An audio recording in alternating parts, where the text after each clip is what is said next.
The Alpha King found his servant unconscious with a sealed letter, and it exposed the Luna's lie. By Madeline Carter, Prelude in the Great Hall, winter never truly ended. Stone walls sweated cold, iron chandeliers hissed with smoke, and every breath tasted like ash, pine resin, and old blood laws. Ilara moved the way servants learned to move in castles that belonged to wolves, quiet, small, useful, invisible. Her fingers were raw from scrubbing silver that was never meant to shine for her. Her wrists still carried faint marks from last week's punishment, half-healed, carefully hidden beneath long sleeves. And in her apron pocket, pressed flat against her thigh, was the one thing that could get her killed before nightfall. A letter. Not folded like a message, sealed like a sentence, black wax, the council's crest. A thin thread of dried blood caught inside the stamp, as if whoever closed it had done so with shaking hands. Ilara had found it that morning. She'd been sent to the Luna's chamber at dawn with fresh linens because Seraphine liked everything white, everything clean, everything untouched by the world.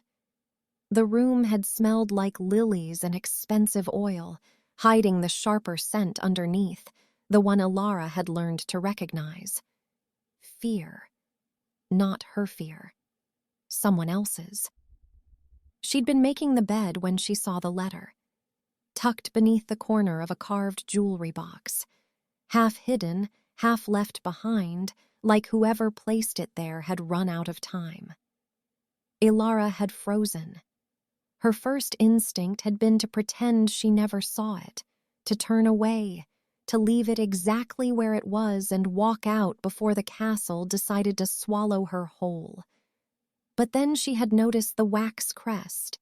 The council's mark meant law, and law meant punishment, not for the guilty, but for whoever was easiest to break. Ilara had reached for it without thinking. One stupid second, one careless choice. She knew council seals could not be destroyed without witness. The wax itself was spelled to resist fire, water, and blade unless broken in official assembly. If Seraphine had left it here, it meant she couldn't make it disappear quietly. And if the Luna couldn't destroy it, Ilara could at least hide it. Keep it safe. Figure out what it was before it became a weapon in someone else's hands. She had slid it into her pocket, meaning to return it somewhere neutral, somewhere the council might find it without her name attached. And now it burned against her leg, while the great hall filled with the late afternoon court. Seraphine sat on the raised dais in a gown the color of moonlight. The Luna smiled at the guests. The Luna laughed at the right jokes. The Luna's hand rested on the arm of the empty Alpha throne, claiming it by proximity, as if a chair could be tamed. But every few minutes her eyes flicked away from the performance and landed on Ilara. Not with anger, with calculation. Ilara could feel it like cold fingers on the back of her neck. That morning, Seraphine had swept into her chamber, silk and fury, and her gaze had gone straight to the jewelry box, to the empty corner, then slowly to Ilara, and Seraphine had smiled. Not the public smile, the private one, the one that meant someone was about to pay. Ilara kept her head down, kept walking, kept pretending she didn't hear the whispers that always came when the court grew bored. Still unclaimed. Still nothing. Still human. The words didn't sting anymore. They were just noise. Background truth in a life that had taught her long ago that names didn't matter when no one remembered yours. She couldn't remember it herself. Not fully. There were fragments. Snow on pine, a voice singing in a language she didn't speak anymore, hands that had been gentler than Seraphine's, but they slipped away like smoke whenever she tried to hold them. Seraphine had made sure of that. Years of small cruelties, strategic silences, and careful punishments designed to break memory along with will. But Alara's body remembered what her mind could not. The old scar on her left wrist, pale and thin, shaped like a crescent cut through with claw marks. A mark she'd always hidden. A mark the castle healer had once told her in a whisper to never show. Some marks are not decorations, the old woman had said. Some are claims that sleep until they are called. Alara had not understood. She still didn't, but she felt it now, beneath the bandage she always wore, a low ache that had nothing to do with cold. The only sound louder than the gossip was the great door opening. It didn't creak. It didn't groan. It slammed. A gust of icy air swept through the hall, snuffing candles and pulling every gaze forward like a hook. The Alpha King had returned. Cale Varen didn't enter like a man. He entered like a storm that had learned how to wear a crown. His cloak was dusted with snow. His jaw was bruised, fresh enough to still carry anger. And his eyes, a hard amber, took one slow pass over the room, measuring loyalty and lies without speaking a word. Seraphine rose immediately, all grace and relief. "My Alpha," she breathed, and everyone watched to see if he would soften. He didn't. His gaze moved past her, straight to Alara, not because he cared, because she was swaying. She hadn't realized she was. The moment their eyes met, heat flared beneath her skin. Not fear heat, not shame heat, something deeper, something that had been sleeping her entire life and suddenly, violently, woke. Her left wrist burned. The scar, hidden for years, the one she'd been told to never show, pulsed like a second heartbeat, hot and insistent, as if it recognized something in the air that she couldn't name. Her vision narrowed. The edges of the hall blurred. The letter in her pocket felt suddenly heavier, like it had turned to stone. She tried to take a step. Her knees buckled. Alara fell. The impact echoed. A sound too loud for someone who was supposed to be silent. And as she hit the cold floor, the letter slipped free. It slid across the stone like fate had shoved it, stopping right at the Alpha King's boots. For one long second, nobody moved. Then Seraphine's voice cut through the silence, sweet as honey. "Seize her!" The guard stepped forward, and Alara, face pressed to the freezing stone, realized something with absolute clarity. This was not a fainting spell. This was an execution beginning. Cale stared down at the letter, at the black wax seal, at the blood caught in it. Then he slowly bent, picked it up with 2 fingers and turned it in the light. His nostrils flared, his eyes sharpened, because the scent on the seal wasn't ink, it wasn't wax, it wasn't even blood. It was something older, something impossible. His wolf recognized it before his mind could deny it. Mate. And under Alara's skin, at her left wrist where the old scar had always ached in winter, something answered. A heat, a pull, a warning. The mark she'd hidden her entire life, the one the healer had told her to never show, the one that looked like a mistake or a curse, flared. Not visibly, not yet, but she felt it wake, felt it burn, felt it reach toward the Alpha King like recognition. And Cale's voice, when it finally came, was low enough to make the room freeze. "Who?" he said, staring at the letter like it had just declared war.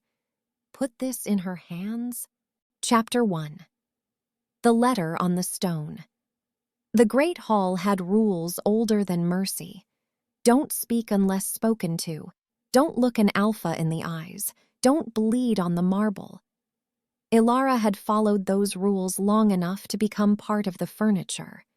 She moved along the edges of the room with a silver tray balanced on one palm, collecting goblets still warm from breath and wine, ignoring the way nobles laughed too loudly, ignoring the way warriors stared too long, ignoring the way the Luna's friends used her name like an insult they could pass around and enjoy. "Careful," one of them murmured as Ilara passed. "You'd hate to spill something. You're already a stain." Ilara didn't react. Her face stayed smooth. Her steps stayed steady. Only her fingers, hidden beneath the tray, tightened until her knuckles ached. In her apron pocket, the sealed letter pressed against her thigh like a heartbeat that didn't belong to her. She had taken it from Seraphine's chamber that morning. One stupid, impulsive choice. The council seal meant it couldn't be destroyed without witness. The wax itself was spelled to resist fire, water, and blade. If Seraphine had left it there, it meant she couldn't make it disappear quietly. And if the Luna couldn't destroy it, Ilara could at least keep it from becoming a weapon. But that had been before Seraphine noticed. Ilara had been in the corridor outside the Luna's chamber, arms full of soiled linens, when she heard it. The sharp crack of a jewelry box slamming shut. Then Seraphine's voice, cold and clipped, speaking to someone inside. "Find her, quietly, and watch where she goes." Ilara had kept walking, pulse hammering, pretending she hadn't heard, pretending the letter in her pocket wasn't burning like a brand. And now it was burning against her leg while the great hall filled with the late afternoon court. Seraphine sat on the raised dais in a gown the color of moonlight. The Luna smiled at the guests. The Luna laughed at the right jokes. The Luna's hand rested on the arm of the empty alpha throne, claiming it by proximity, as if a chair could be tamed. But every few minutes her eyes flicked away from the performance and landed on Ilara.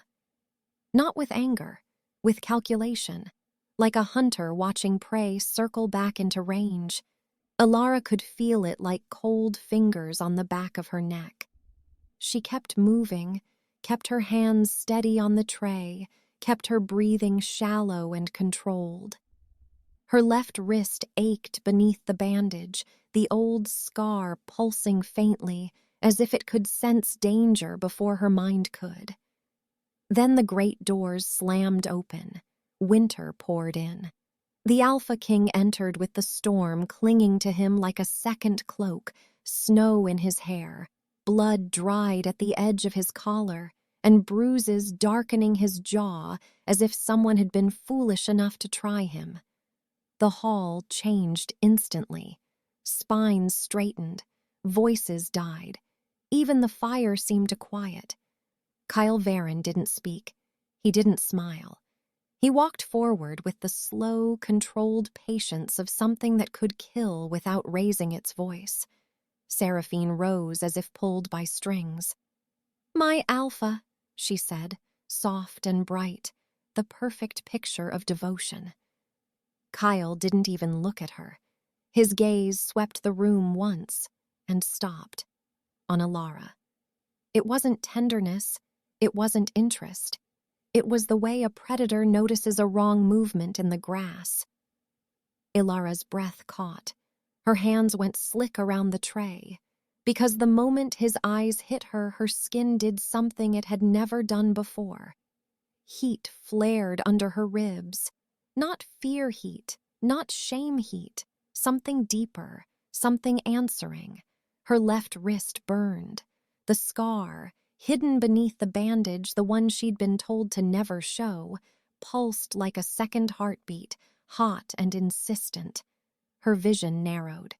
The sound of the hall stretched thin and far away. She tried to take a step. Her knees buckled. Ilara fell. The tray crashed to stone, goblets ringing like bells. Wine spread across the floor in a dark stain that everyone would remember. The shock of impact shot through her wrists, her ribs, her teeth, and as she hit the cold marble, her pocket tore. The sealed letter slipped free. It slid across the floor like it had been called, straight to Cale's boots. Silence swallowed the room. Seraphine's voice cut through it, sweet as a lullaby. "Seize her!"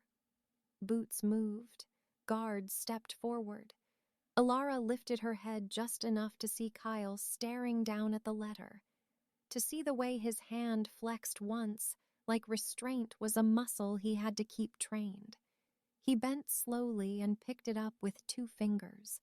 The crest faced him. The crack in the wax caught the light. His nostrils flared. Ilara saw it. That small change in his face, the one no one else would notice unless they were used to reading danger. Recognition, not of the seal, of the scent. Kyle's gaze snapped back to Ilara. For a heartbeat, she forgot to breathe. His eyes weren't amber anymore. They were brighter, sharper, wolf. Under Ilara's skin, at her left wrist where the old scar had always ached, something woke up and moved for the first time in her life, like it had been waiting for this exact second. A pull, a burn, a low hum of instinct that didn't belong to her mind. It belonged to her blood. And then Cale's voice hit the hall, low enough to turn every spine to ice. "Stop!" The guards froze mid-step. Seraphine's smile faltered, only for a fraction. Kyle lifted the letter slightly, as if showing it to the entire court without turning it away from his own eyes. "Who," he said, each word carved and controlled, "put this in her hands?" Seraphine stepped down from the dais, graceful, slow, careful not to look threatened. "She's a servant," Seraphine said gently, like she was explaining something simple to a child. "She probably stole it. She's been unstable lately." Laughter tried to rise. It died before it could, because Cale's gaze didn't soften. It sharpened. He looked at Ilara, still on the floor, wine soaking into her sleeve, hair falling across her face like a curtain. And then, without warning, he took one step closer. Ilara flinched instinctively. Kyle crouched, not to tower over her, to see her, close enough that the air changed, close enough that Ilara smelled him, snow, steel, pine smoke, and something else. A raw, dangerous edge that made her blood answer again, harder this time. Cale's eyes moved to her wrist, where her sleeve had slid up during the fall. The bandage had loosened. A faint line of scarring showed, pale against her skin, shaped like a crescent cut through with claw marks. His jaw tightened. Then his gaze dropped just for a second to the side of her neck. Ilara's heart stopped, because beneath her skin, right where his eyes landed, heat gathered in a tight, aching point, like something was trying to rise, trying to show itself, trying to claim the air. Seraphine's voice went colder. "My Alpha, you're frightening the court." Cale didn't look away from Ilara. His voice, when he spoke again, was quieter, more dangerous. "She's shaking," he said. And the way he said it made the entire hall understand something they didn't want to believe. He wasn't accusing Ilara. He was noticing her. Cale turned his head slightly, eyes still on Ilara, but voice aimed at his guards. "Bring the healer," he ordered. "Now!" Seraphine took a step forward, fast this time. "That's unnecessary. She can be questioned and punished privately." Cale finally looked at Seraphine. The temperature in the room dropped again. "I didn't ask for your opinion," he said, calm as death. Seraphine's lips parted. For the first time, she had nothing ready to say. Kyle rose, letter still in his hand, his gaze swept the hall. "Until the healer arrives," he announced. "No one touches her." A pause. His eyes locked on the council members seated near the fire. "And no one leaves." The council shifted uncomfortably. That was a command that bordered on insult, and yet no one challenged it, because the Alpha King's wolf was close to the surface. Alara tried to push herself up, but dizziness hit her again. The world tilted. The wine smell rose, sharp and sour. Kyle moved. In one controlled motion, he took his cloak off and dropped it over her shoulders. The fabric was heavy, warm, smelling like snow and smoke. Alara froze, stunned. A servant wearing the Alpha King's cloak in the Great Hall was unthinkable. Seraphine's eyes flashed. "You're humiliating me." Kyle's gaze didn't even shift. "You humiliated her first," he said simply. The words landed like a slap. Alara couldn't move, couldn't breathe. The Alpha King had just drawn a line in public, and if the court smelled blood, it would become a feeding frenzy. From the far doors, hurried footsteps echoed. The healer was coming. Ilara's wrist burned hotter beneath the bandage, as if the mark was trying to answer the summons. Kale's voice dropped, just for her, barely audible. "Don't lie to me," he said. "Where did you get it?" Alara swallowed. Her mouth tasted like iron. She met his eyes, just for a second, and the truth fell out before she could stop it. "Your chamber," she whispered. "The Luna's chamber. I found it this morning." Kale's pupils tightened. Not surprise, confirmation. And before he could respond, Seraphine's voice rose again, sweet, smooth, deadly. "She'll say anything now," the Luna murmured. "Servants always do when they're caught." Kyle's eyes flickered to the letter, then back to Alara. And in that flicker, Alara saw it. Not rage, fear, not for himself, for what the letter meant, for what her body was trying to reveal. The healer's voice sounded at the edge of the hall. "My Alpha, what happened?" Kyle didn't answer the healer. He kept watching Alara like he was waiting for something he didn't want to be true.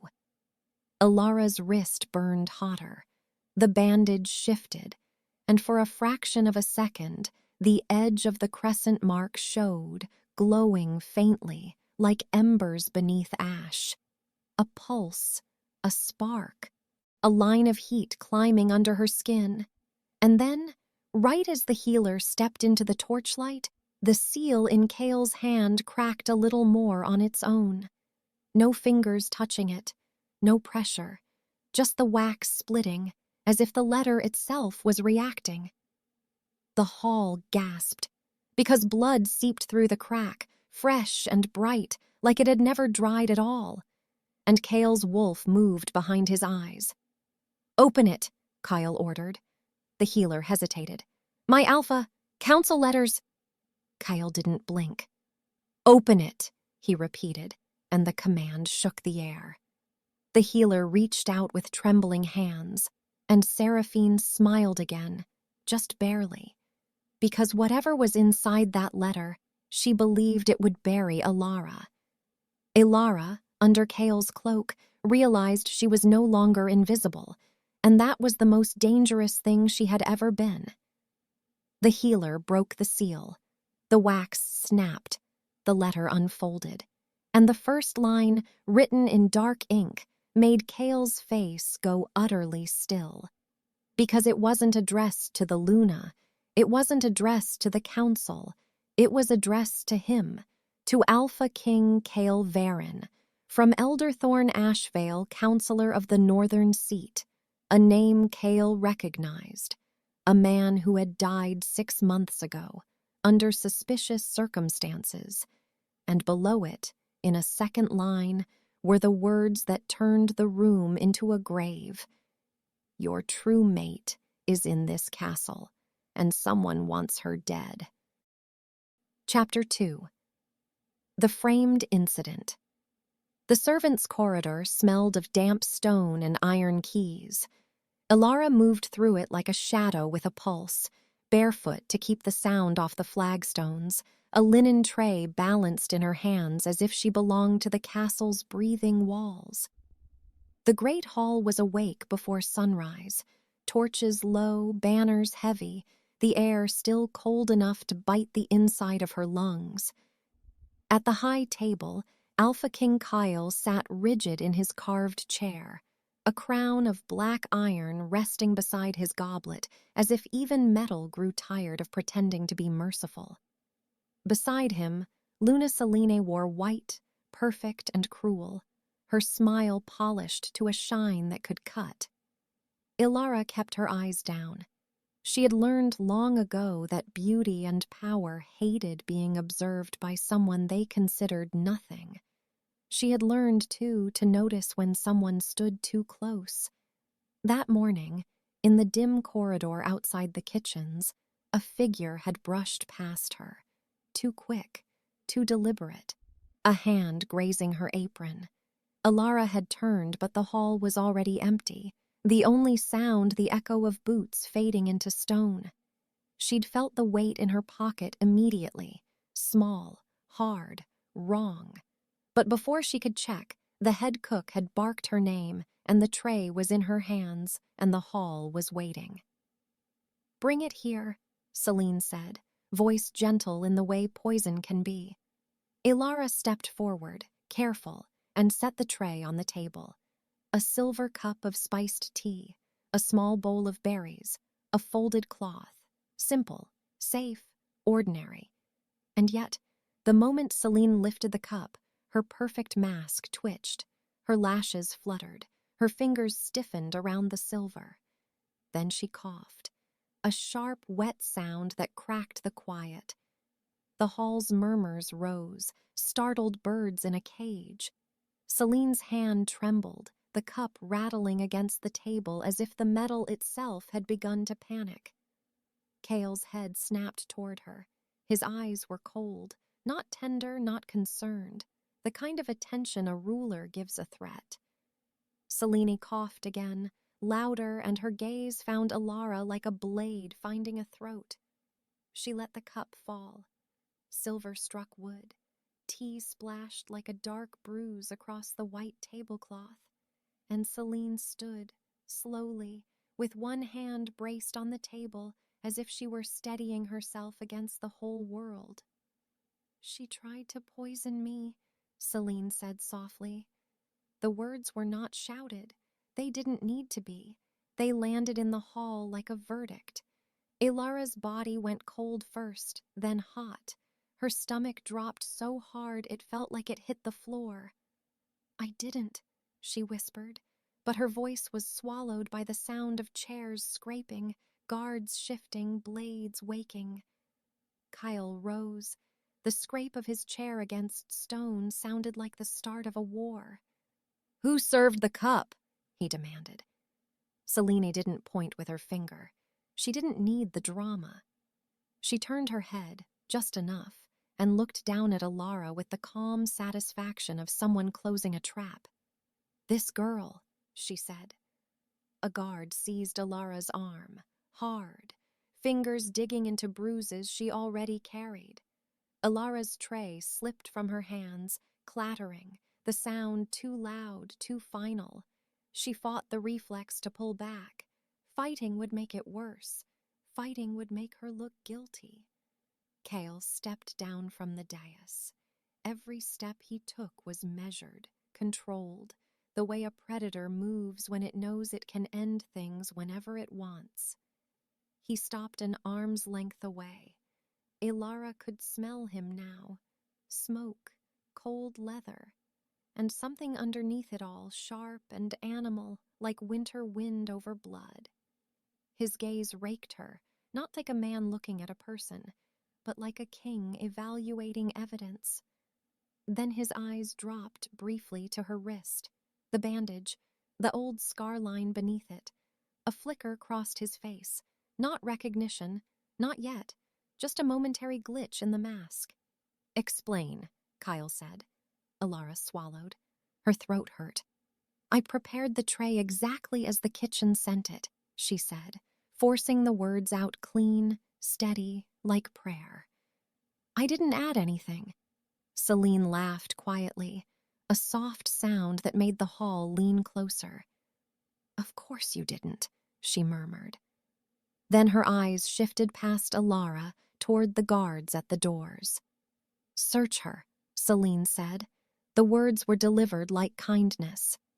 2 guards moved in. Alara's spine tightened. They reached for her apron, her pockets, her sleeves. Her hands curled. Not to fight, but to keep them from shaking. A guard's fingers found something inside her apron pocket. He pulled it out.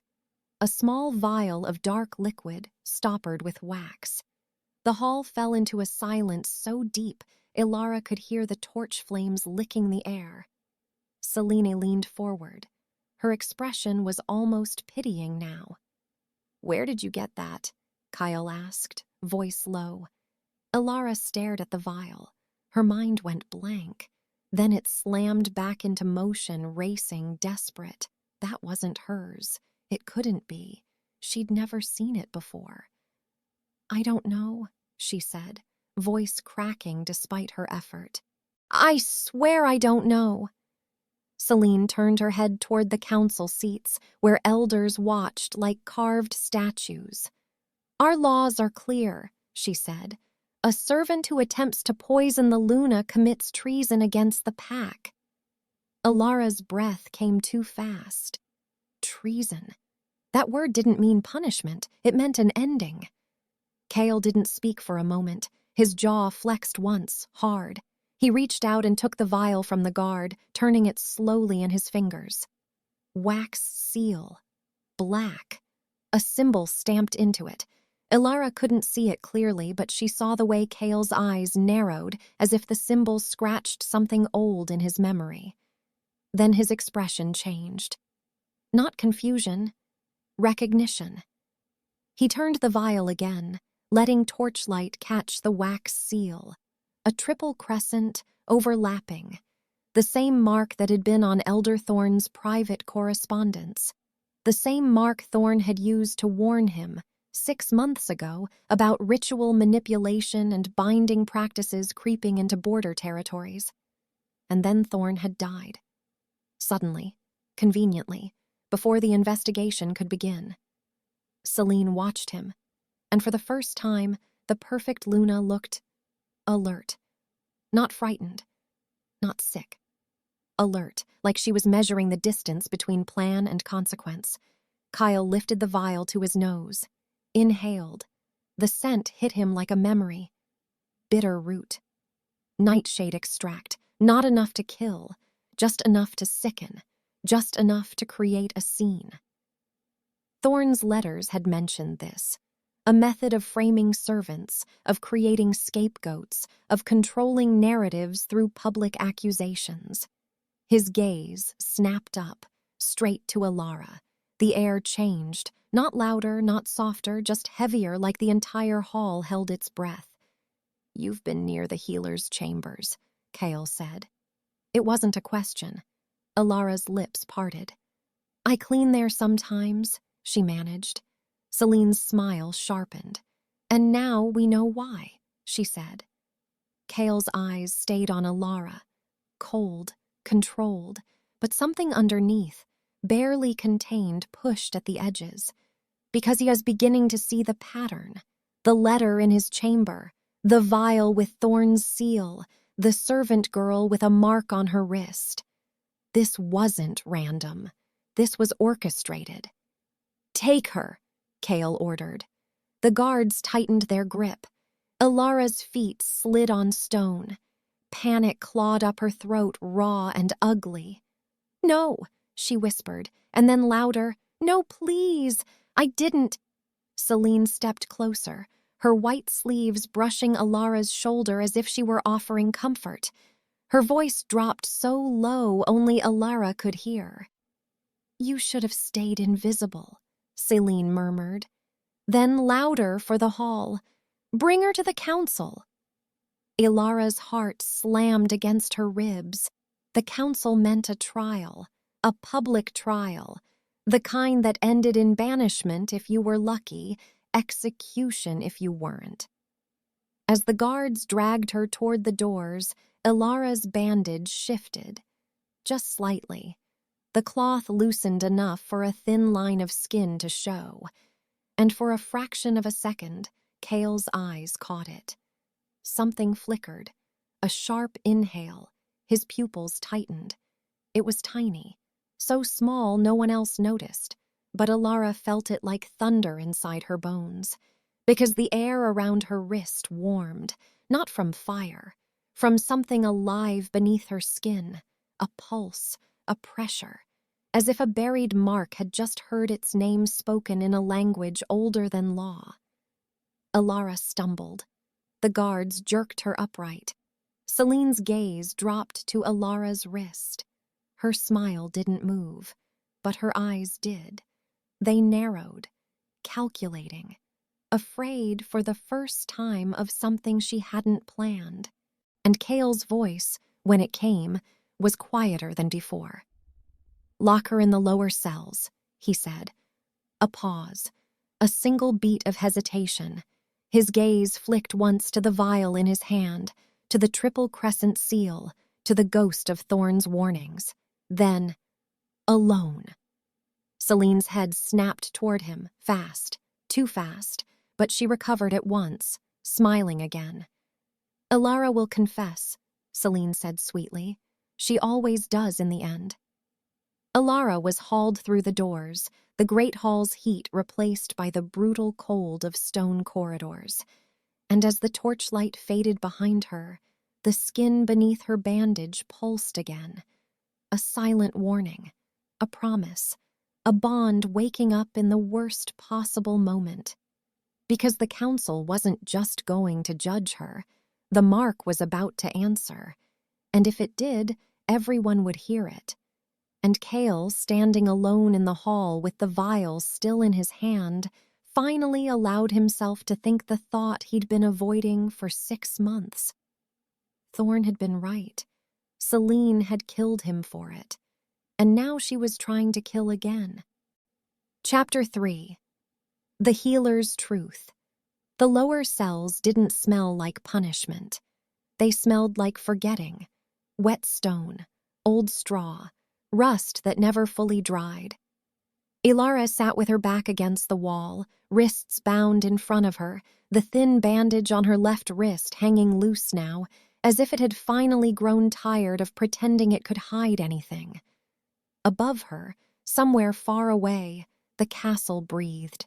Footsteps, keys, a distant door slamming, and then silence again, heavy enough to press on her chest. She tried to slow her breathing. Slow breaths meant control. Control meant survival. But the skin beneath the bandage kept pulsing with a heat that didn't belong to fear. It was not pain. It was recognition. Like something inside her had woken up and was quietly furious that it had been ignored for so long. The torch outside her cell flickered. A shadow moved across the bars. Then the lock clicked. Ilara's spine tightened. 2 guards stepped in first, hard-faced and careful as if she might bite. Behind them came a woman in a dark cloak, silver hair braided tight, a small leather satchel at her hip. Healer Moira.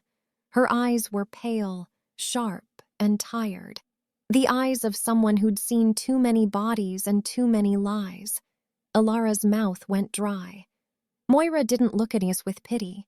She looked at her like a question. "Stand," Moira said. Ilara hesitated, then pushed herself up, legs shaking from cold and shock. The guards watched, hands near their weapons. Moira held up a small vial, not dark like the one found in Ilara's pocket, but clear. "Drink," she said. Ilara stared. "What is it?" "Salt and bitterroot," Moira replied. "If there is poison in your blood, it will show itself." Ilara's throat worked. She took the vial with bound hands, lifted it, drank. It was sharp, bitter, cleansing, and it burned going down. For a moment, nothing happened. Then her stomach clenched. Not a violent convulsion, not drama, just a sudden tight twist, like her body had recognized something foreign and rejected it. Moira's eyes narrowed. "She's clean," the healer said. One guard shifted, uncomfortable. "That proves nothing," the other muttered. Moira ignored them. She stepped closer to Alara, so close Alara could smell herbs and smoke on her cloak. Moira's gaze dropped to the loose bandage. "Unwrap it," she said. Alara swallowed. She could feel the air change at the words, like the cell itself leaned in. "I can't," Alara whispered. "Not here." Moira's voice didn't soften. "This is where truth lives," she said, "and it is either yours or it is Celine's." The name hit Alara like a slap, because Moira said it without ceremony, without fear, as if the Luna's power was not absolute inside a healer's mouth. Ilara's hands trembled as she reached for the bandage. The cloth stuck to her skin, warm and faintly damp. When she pulled it free, the air chilled.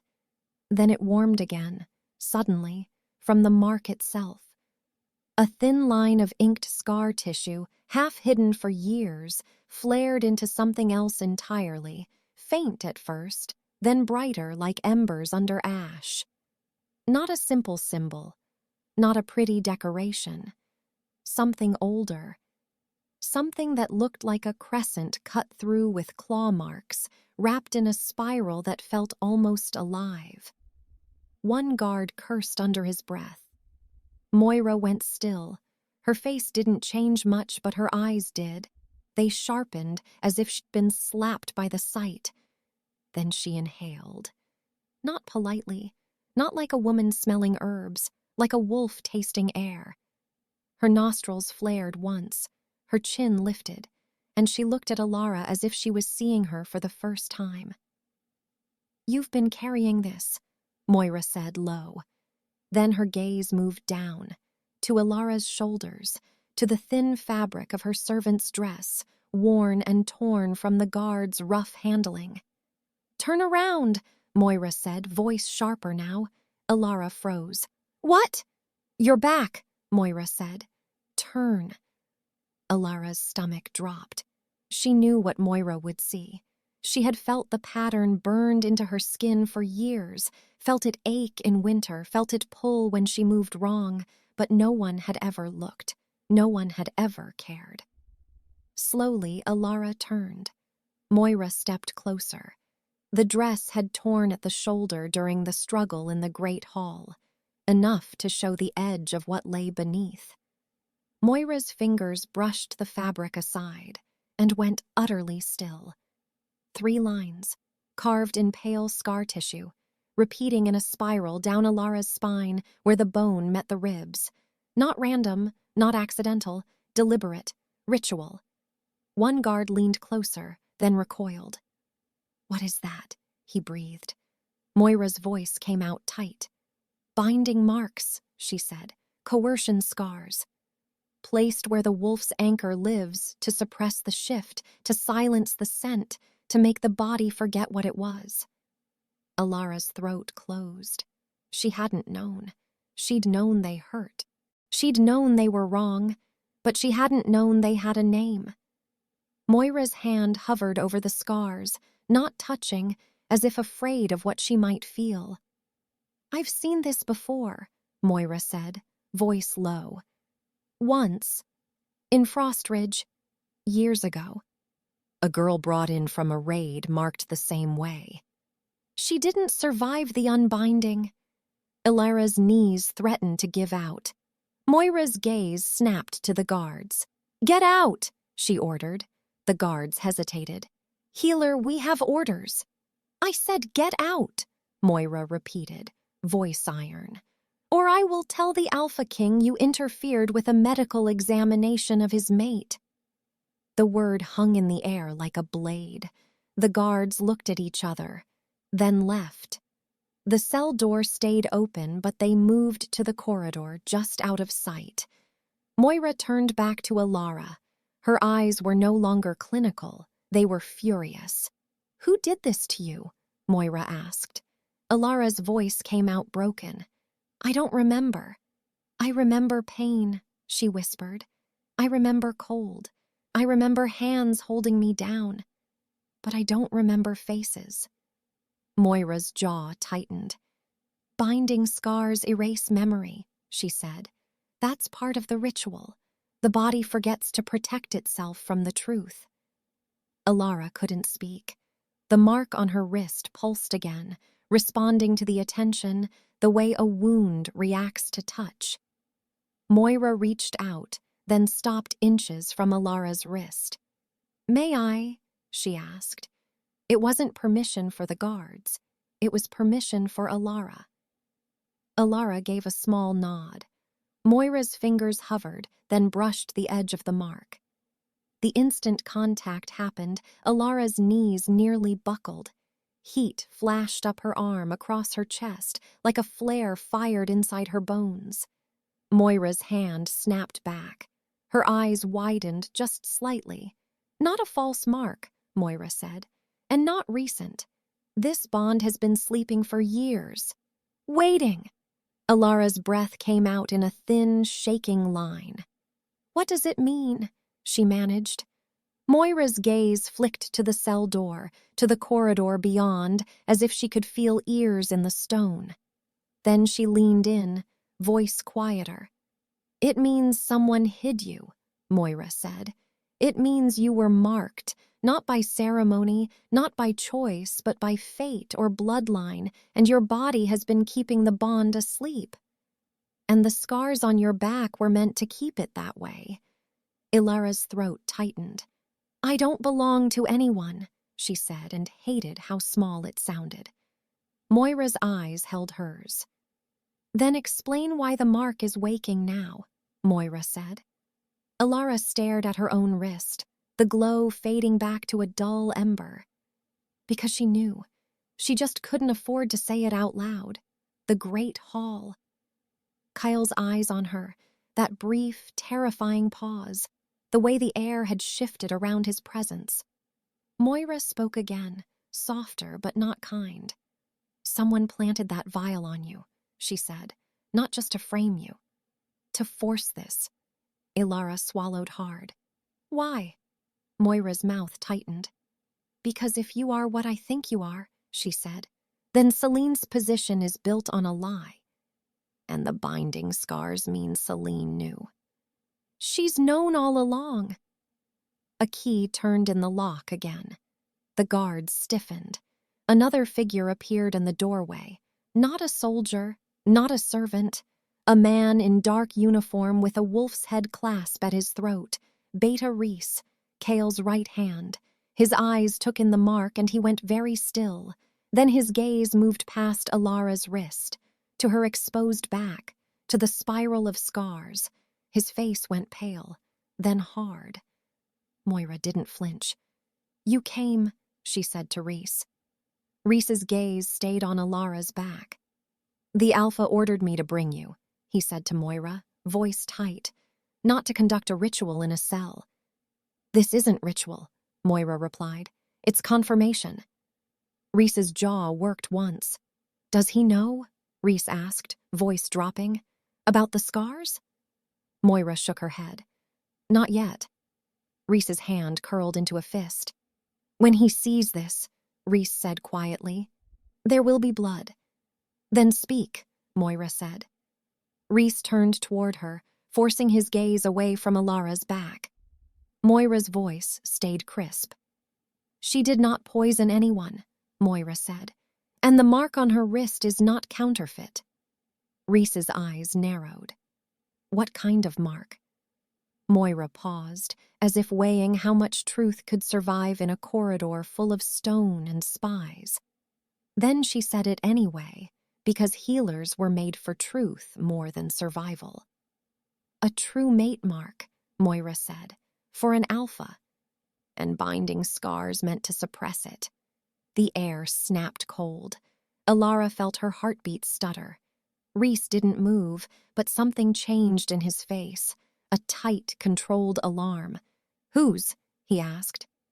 Moira looked at Alara again, then at the clasp on Rhys's throat, then back to Alara. "Not yours," Moira said, almost dry. Rhys's voice dropped. "Say the name." Moira's eyes lifted toward the ceiling, toward the level above, toward the great hall and the carved chair and the wolf behind the king's eyes. "You already know," she said. Rhys swore quietly. Alara's stomach turned. "No," Alara whispered, because the word was too big, too dangerous, too impossible. Rhys stepped closer, lowering his voice. "If this is true," he said, "the council cannot ignore it." Moira gave a short, humorless laugh. "The council ignores truth every day," she said. "They only respect proof that humiliates someone powerful." Alara's mouth went dry. "Then what happens to me?" Rhys didn't answer immediately. He looked at her like he was seeing the shape of a war in her face. Then his gaze flicked back to the scars. "Kyle will want to see this," Rhys said. "All of it." Moira's expression tightened. "He will lose control when he does." Rhys's mouth curved, grim. "Good," he said. "Then Selene will try to end you before the council can speak," Rhys continued.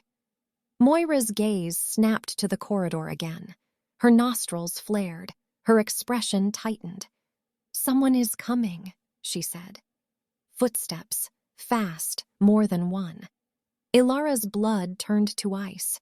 Rhys drew his blade halfway, just enough to let the torchlight catch the edge. The footsteps stopped outside the cell.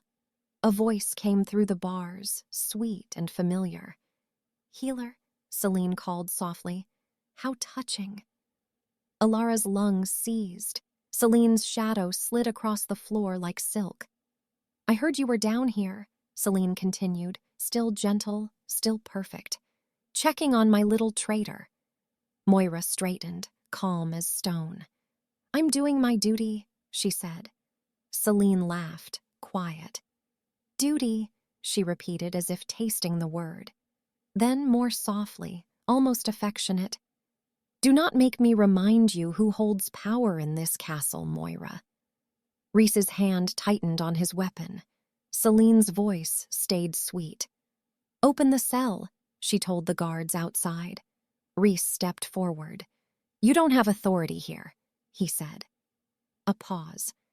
Selene's tone didn't change, but the temperature of it did. "I want to see what you found," Selene said softly.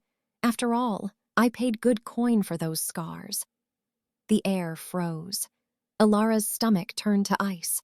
Moira's eyes went wide. Rhys's blade came fully free. Selene had just confessed, and she didn't care. "Bring the Alpha King down," Selene said, voice still gentle. "I want him to see this with his own eyes. I want him to see what I made her into." Alara's mark pulsed. Once, hard, as if it had heard the words and decided it was done waiting. And above them, somewhere in the castle, a deep howl erupted. Not loud enough for celebration, not controlled enough for ceremony. A wolf's voice, fractured by rage, echoing through stone like a warning. Rhys went pale. Moira's eyes widened, and Alara, shaking, realized something with sick clarity. Kyle had felt it too. The bond had reached across walls and law and blood. And he'd just heard Selene's confession through the stone. And now it was calling him down to the dungeon. Chapter 4. The Alpha Breaks Protocol. The dungeon door at the end of the corridor was never meant to open for a king. It was meant to swallow people, to make them disappear quietly, with the kind of silence that didn't raise questions in the great hall. But tonight, the air refused to stay quiet. Torches shivered, stone sweated, Even the guards stood differently, backs straighter, hands unsure, because the pressure in the corridor wasn't political. It was primal. Ilara's wrists still burned where the rope bit into her skin. Her mark pulsed like a heartbeat that didn't belong to her. Her back ached where the fabric had torn, exposing the edge of scars she'd carried in silence for years. Celine waited outside the bars with a calm that looked like grace and felt like a knife. Her gown was too perfect for this place, pale silver fabric that didn't belong among wet stone, as if the dungeon itself should be ashamed to touch her. Her lips curved. "Such drama," she murmured, eyes on Ilara's exposed wrist. A servant with a mark. Moira didn't answer. Rhys didn't move his blade, but Rhys's gaze flicked once to the stairwell, waiting. Moira stepped closer to the bars, voice low enough that only Selene could hear. "You should have run," Moira said. Celine's smile sharpened. "Why? He won't touch me. Political marriages don't break over servants." Moira's eyes went hard. "This wasn't a marriage," she said quietly. "It was a treaty. Never sealed by moonlight, never bound by blood, and treaties end when one side commits treason." Celine's smile faltered, just for a fraction. No one else moved, because the footsteps were coming. Slow, measured, not hurried, not frantic, not human. Every step landed like a verdict. The corridor seemed to narrow, the torches dimmed, then the shadow filled the hall. Cale Varen entered the dungeon like it belonged to him. Not with arrogance, with inevitability.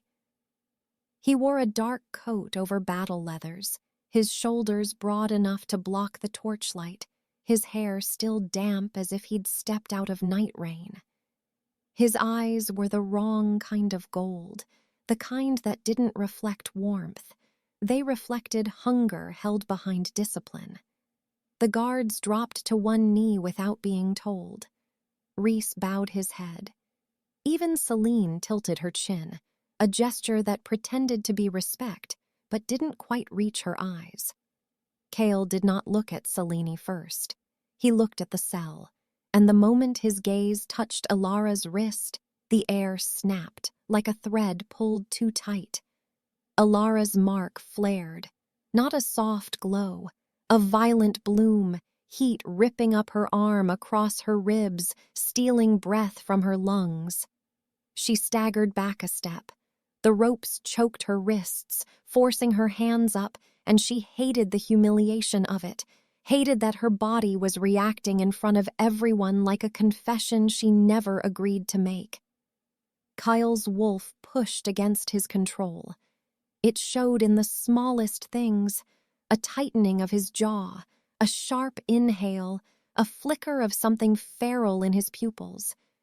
Then his gaze moved up from her wrist to her face and stopped, because Ilara had turned slightly when she staggered, and the torn fabric of her dress shifted, revealing the edge of her back, the spiral of pale scars. 3 lines, deliberate and ritual, carved where spine met ribs. Kyle went utterly still. Not the stillness of control, the stillness of a predator that had just seen its prey hurt. His eyes locked on the scars. His breathing changed, slower, deeper, dangerous. Rhys saw it and took one step forward, hand lifting in warning. "Alpha," Rhys said quietly. Cale didn't look at him. His voice came out low, controlled in a way that made the corridor colder. "Who did that?" Not a question, a demand carved in stone.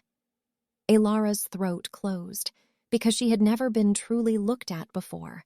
Not like this, not like she mattered enough to be a threat. Moira answered, voice steady. "Binding scars," she said. "Ritual coercion, placed years ago to suppress the wolf, silence the scent, erase memory." Cale's gaze snapped to Moira. "How long?" Moira met his eyes. "Since she was a child." The corridor temperature dropped. Kale's hand curled into a fist so tight his knuckles went white. His wolf was no longer pushing. It was clawing. Celine's voice drifted in, still sweet. "I paid good coin for those scars," she said softly. "They were necessary." The air detonated. Kyle moved, not toward Alara, toward Celine. Rhys lunged and caught him by the shoulder, using all his strength. "Not here," Rhys hissed. "Not in front of the guards. Not before council." Kyle's eyes were molten gold, wolf and man bleeding together. "She confessed," Kale snarled. "In a dungeon," Rhys shot back. "With no witnesses but us. You kill her here, the council calls it murder. You want justice? Make her face it in the light." Kale's breath came ragged. For 3 heartbeats he didn't move. Then discipline, brutal, practiced, carved from years of rule, snapped back into place. He turned away from Celine, back to Alara. And the rage in his eyes shifted into something harder to name. Grief, for what had been done to her, for what he hadn't seen. Kyle stepped closer to the bars, slow, as if he didn't trust himself to move fast. His voice came out low. "Who touched her?" No one answered. Celine's smile didn't change. Moira's chin lifted slightly. Rhys's knuckles went white on the hilt of his blade. Kyle's gaze didn't leave Alara. "She is bound," he said. And it wasn't a question. It was an accusation aimed at the world. One guard cleared his throat. "She was found with the poison vial, Alpha." Kyle turned his head slightly, a predator acknowledging prey. His voice stayed quiet. "I did not ask what you found," he said. "I asked who touched her." The guard swallowed. Healer Moira confirmed the mark. Kale's eyes flicked to Moira, then back to Alara's wrist. "Confirmed," he repeated, as if tasting the word. Then his gaze cut to Celine. "Why is she in my dungeon?" Celine stepped forward, the torches making her features glow like a painting. "Because she tried to poison your Luna," Celine said gently. "She is dangerous." Kyle stared at her, a long, unreadable moment. "You are not my Luna," he said, voice flat. Celine's mask flickered. "We were joined by treaty." "A treaty is not a moon bond," Kyle cut her off. "It was never sealed. It was never sanctified. It was politics dressed in ceremony." He took one step closer to the bars. "And politics end when treason begins." Then he turned back to Alara. "Speak." Alara's mouth opened. Nothing came out. Her lungs were too tight, her body too hot, and the mark on her wrist was still flaring, reacting to him like a living thing. Celine's voice drifted in, soft. "Poor thing," she said, terrified of the consequences. Kyle's gaze snapped to Celine again.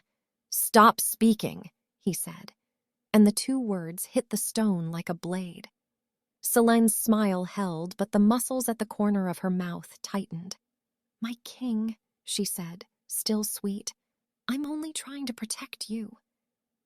Kyle stepped closer to the bars until his face was inches from Alara's.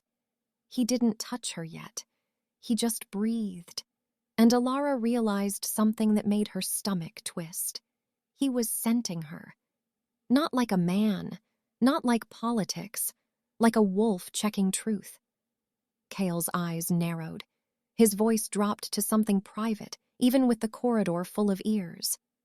"You've been hidden," he said. Alara blinked. "How?" Kale's jaw flexed. "The bond does not wake for nothing," he said, "and it does not wake for lies." His gaze dropped briefly to her back, to the exposed edge of scars. "And binding marks do not appear on servants," he added, voice dropping even lower. "They appear on threats. On people someone wanted erased." Celine's laugh was barely audible. "This is absurd," she said. "A servant with delusions and a stain on her skin." Kyle didn't turn. He lifted one hand, palm open toward the bars. Reese moved instantly, unlocking the cell before the order was fully formed. The iron gate swung open. Protocol shattered with the sound. Celine's eyes widened for the first time. "You cannot," she began. Kyle stepped inside the cell, and the dungeon, for a heartbeat, belonged to Alara. He stopped an arm's length away, close enough that she could feel his heat, close enough that the air between them felt charged, alive. His gaze dropped to the rope around her wrists. Then he did something no Alpha King was supposed to do. He reached out, carefully, not to claim, not to dominate, to free. His fingers brushed the knot, and the moment his skin touched the rope near her mark, the bond reacted like lightning. Alara gasped. Cale's breath hitched. His wolf surged, raw and violent, a growl rumbling low in his chest, and every guard outside the bars stiffened like they'd heard death approaching. Kale froze. For 1 second he lost control. His eyes flashed brighter, gold turned molten. A low snarl escaped him, not aimed at Alara but at the world that had put her in chains. Then discipline snapped back into place, brutal and practiced. He finished untying the rope. The bindings fell loose. Alara's hands dropped, numb and burning. She rubbed her wrists instinctively, and Cale's gaze followed the movement like it mattered more than anything else in the room. Then, carefully, he reached toward her shoulder, not touching, asking. Alara's breath caught. She knew what he wanted to see. She gave a tiny nod. Cale's fingers brushed the torn fabric aside. Just enough. The spiral of scars came into full view. Pale, deliberate, permanent. Cale's hand stopped, his jaw locked. For 3 seconds he didn't breathe, then his hand dropped. And when he spoke, his voice was so quiet it felt like a vow carved in stone.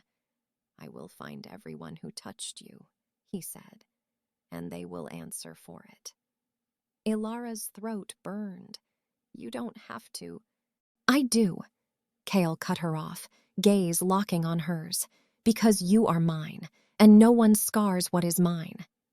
Celine's voice sharpened, finally losing some of its velvet. "Kyle," she said, using his name like she owned it, "you are humiliating me." Cale turned slowly, and the look he gave Celine was not rage. It was something colder, something that judged. "You brought me to my dungeon," Kyle said, "to watch a servant die." Celine's smile tried to return. "I brought you to see the truth."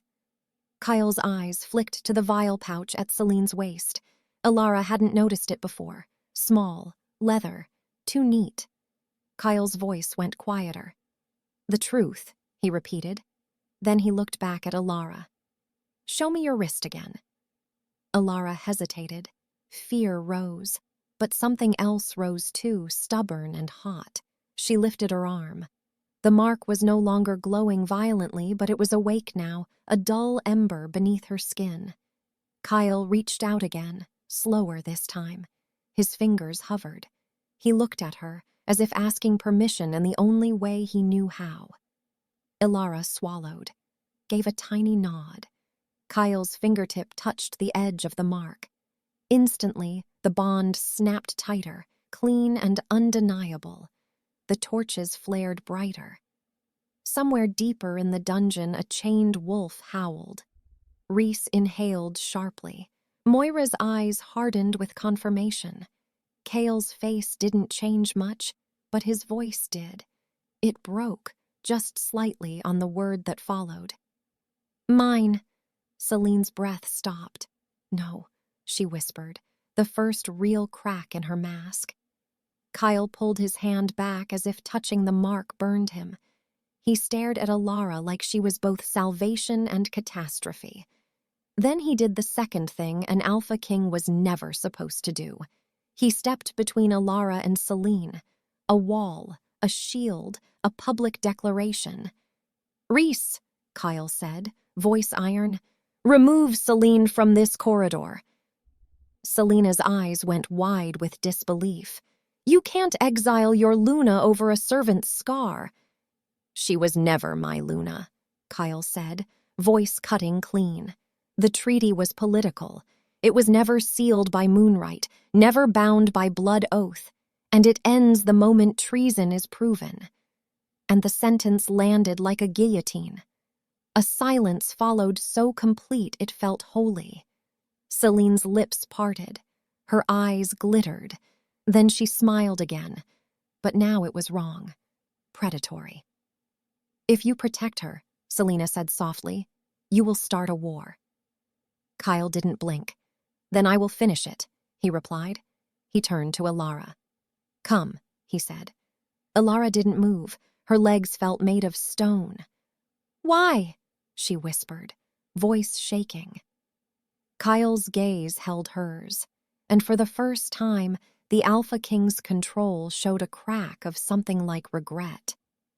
"Because I should have seen you earlier," he said. "Because someone made you small on purpose. Because you carry scars that should never have touched you. And because," he added, voice dropping, "I choose you. Not because the bond demands it, because you deserve to be chosen." He reached out his hand, not to drag her, to offer. Alara stared at it, trembling. Outside the cell, Selene's guards shifted. Rhys moved to block them. Moira stepped closer, eyes sharp, ready. Selene's smile widened, but her eyes were furious. "Take her," Selene whispered almost lovingly. "Let the council see you ruin everything for a nobody." "She's not a nobody," Selene added, voice dropping. "She's Alara Ashford, daughter of the border lord I destroyed, the last heir to a bloodline I erased. And now you'll have to explain to the council why you chose a dead man's daughter over treaty stability." Alara's blood turned cold. Ashford. The name hit her like a memory trying to surface through fog. Snow on pine, a voice singing, hands that had been kind. Cale's grip tightened. He didn't slow, but his voice dropped just for Alara, the kind of quiet that sounded like a vow. "I will," he said, "and I will make sure you remember who you were before she tried to erase you." Alara placed her hand in his. His grip closed around her fingers, firm, warm, steady, and the mark on her wrist ignited again, brighter than before, as if it had been waiting her whole life for this single contact. Cale's wolf growled, satisfied. Then Cale led her out of the cell, out of the dungeon, past Selene. And somewhere above, in the castle that had never been hers, a bell began to ring, slow and ceremonial. Not a warning, a summons. The council. Chapter 5. The proof arrives. The Great Hall had seen coronations, war councils, and blood oaths. It had never seen an Alpha King walk in holding a servant's hand. The doors opened with a groan of old iron. Cold rushed in, so did silence. Every wolf in the hall turned at once, as if the room itself had been trained to obey power. Kyle didn't pause for their attention. He didn't grant them time to adjust. He walked straight down the center aisle, Alara beside him, her wrists still raw, her pulse loud in her ears, the mark under her skin burning like a living brand. And behind them, like a shadow that refused to die, Selene followed. Not in chains, not dragged. She didn't need it. Her power was older than fear. Her mask was perfectly set again, silver gown immaculate, chin high, eyes wet with something that looked like pain and tasted like performance. The council sat at the high dais, 7 elders in dark cloaks, faces carved by time and politics. At the center sat Elder Corvin, the one who never raised his voice. He didn't need to. His gaze was the law. He watched Cale approach, watched Alara's bare wrist, watched the way the room leaned forward like a predator watching a wound. When Cale stopped before the dais, he did not bow. He didn't have to. But what he did next made the room shift anyway. He pulled Alara half a step behind him, shielding her, publicly. A ripple moved through the hall, quiet as a blade leaving a sheath. Elder Corvin spoke first. "Alpha King Cale Varen," he said, voice smooth as stone. "You bring a prisoner into council." Kyle's voice didn't rise. "She is not a prisoner." A low murmur spread. Alara's stomach tightened. Selene stepped forward with perfect timing. "She tried to poison me," Selene said, lips trembling just enough. "She was caught with the vial. The guards saw it. I asked for justice." Elder Corvin's eyes moved to Alara. "Is this true?" Alara opened her mouth, but the words tangled. Cale spoke before she could drown. "She was framed." Selene's laugh was soft, almost affectionate. "And the Alpha King decided that because he felt a bond reaction, the laws of our pack no longer matter." The room inhaled. Kyle didn't flinch. "The laws matter," he said. "That is why we are here." Elder Corvin leaned forward slightly. "Then present your claim." Kyle lifted his hand, palm open. "Alara bears a mate mark," he said. A hiss of shock. A few wolves laughed under their breath, cruel and automatic, the way people laughed at the impossible. Selene's eyes glimmered. "So now we promote servants to Luna because a symbol appeared on skin." Cale's gaze went cold. "It is not a symbol," he said. "It is law older than this hall." Elder Corvin's eyes narrowed. "Marks can be forged," he said calmly.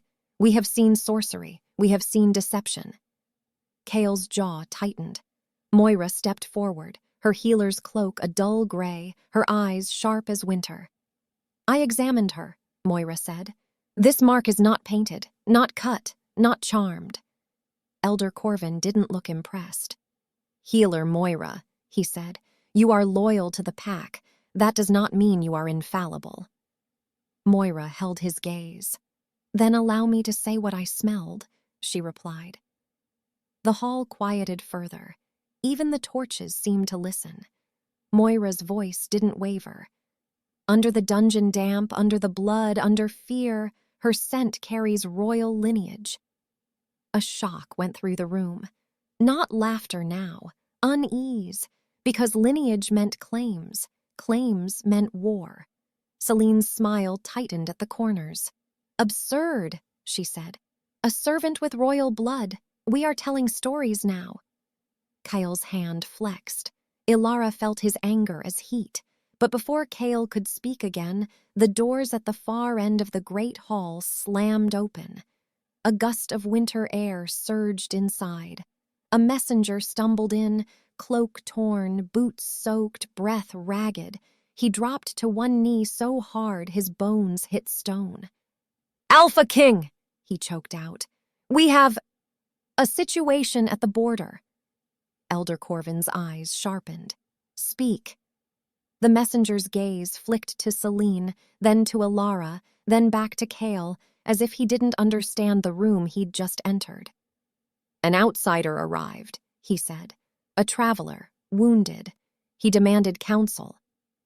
Selene's posture shifted. It was tiny, but Alara saw it. A fraction of a second where the Luna's mask didn't fit. Kyle's voice went colder. "What outsider?" The messenger swallowed. "He carries an old seal," he said. "A blood-stamped crest from the Frostridge line." The hall erupted in whispers. Frostridge, an allied pack, a pack whose treaties were fragile, a pack whose border disputes had nearly caused war 2 winters ago. Elder Corvin's voice sharpened.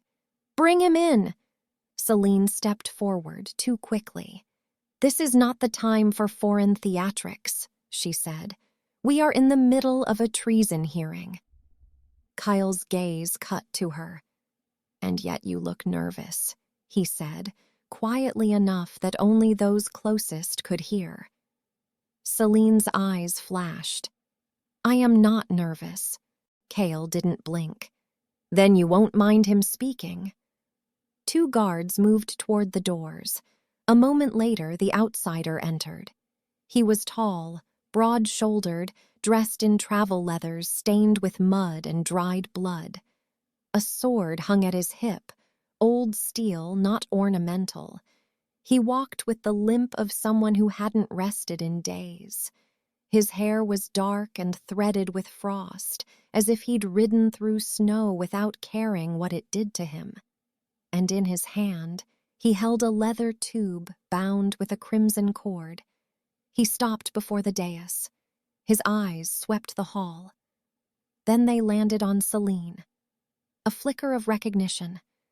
Not warmth, not admiration, contempt.